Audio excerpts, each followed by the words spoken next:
गर्मियों की छुट्टियां थीं जब आयरा नानी के गांव पहुंची। खुले खेत, धूप में चमकती मिट्टी की गलियां और दूर दूर तक नीम के दरख्तों की खुशबू, सब कुछ जैसे ख्वाब सा लग रहा था। नानी अम्मा ने हमेशा की तरह गिले लगाकर प्यार किया। उनके हाथों में चांदी की छन छनती चूड़ियां थीं और होठों पर दुआएं। घर का माहौल शहर की भागदौड़ से बिल्कुल अलग था, पुरसुकून, खामोश और थोड़ा सा पुरस्कार। आयरा के दिन खेल कूद में गुजरने लगे। कभी बाग में दौड़ लगाना, कभी कजन्स के साथ आम तोड़ना। मगर गांव के एक कोने में एक पुरानी हवेली खड़ी थी, खामोश, सुनसान और पुरस्कार। लोग इसका नाम लेने से भी कतराते थे। बस नजरें चराकर दबे लफ्जों में कुछ कह देते। हवेली की बड़ी बड़ी खिड़कियां, जंग आलूद दरवाजे और टूटी हुई बालकनी जैसे कोई भोली बसरी दास्तान सुना रही थी।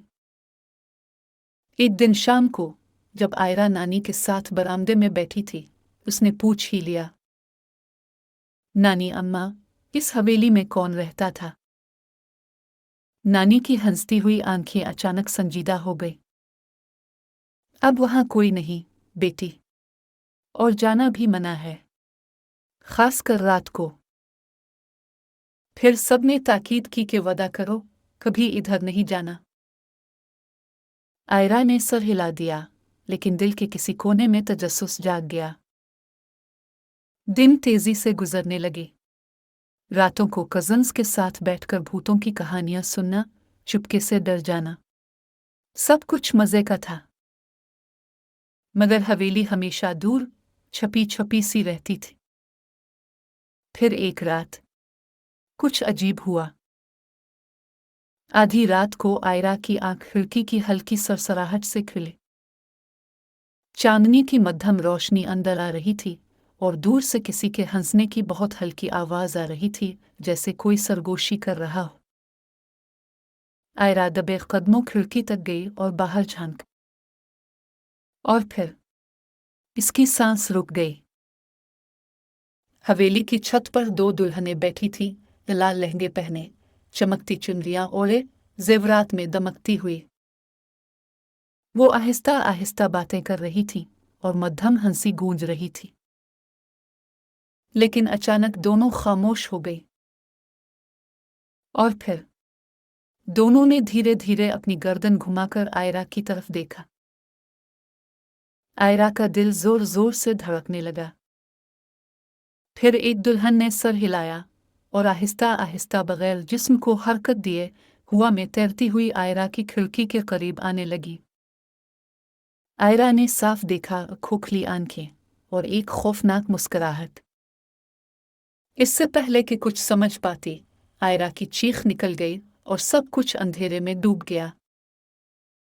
जब आंख खुली, वो बिस्तर पर थी। माँ, नानी और सब कजन्स उसके गिर्द खड़े थे। सबके चेहरों पर फिक्र के आसार थे। बेटा, तुम बेहोश हो गई थी, माँ ने प्यार से कहा। आयरा घबरा कर बोली, मैंने देखा था हवेली पर वो दुल्हनें।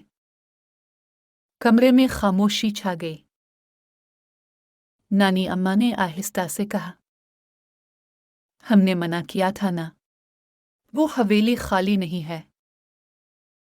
फिर वालिद ने आहिस्ता से बताया, कभी वहां एक फैमिली रहती थी। पता नहीं क्या हुआ, मगर इसके बाद से वो दुल्हनें कभी कभी दिखाई देती हैं।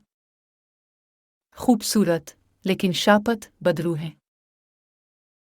माँ ने आहिस्ता से कहा, वो हर किसी को नहीं थे, और जब दुखती हैं तो खतरा होता है। आयरा ने कांपते दिल से खिड़की से बाहर झांक। हवेली हमेशा की तरह खामोश खड़ी थी। मगर अब आयरा जान चुकी थी वो वाकई सुनसान नहीं थी। और सबसे डरावनी बात यह थी कि अब वो दुल्हनें आयरा को देख चुकी थी। आयरा इस रात बच गई। माँ बाप और नानी अम्मा की दुआओं ने इसे बचा लिया।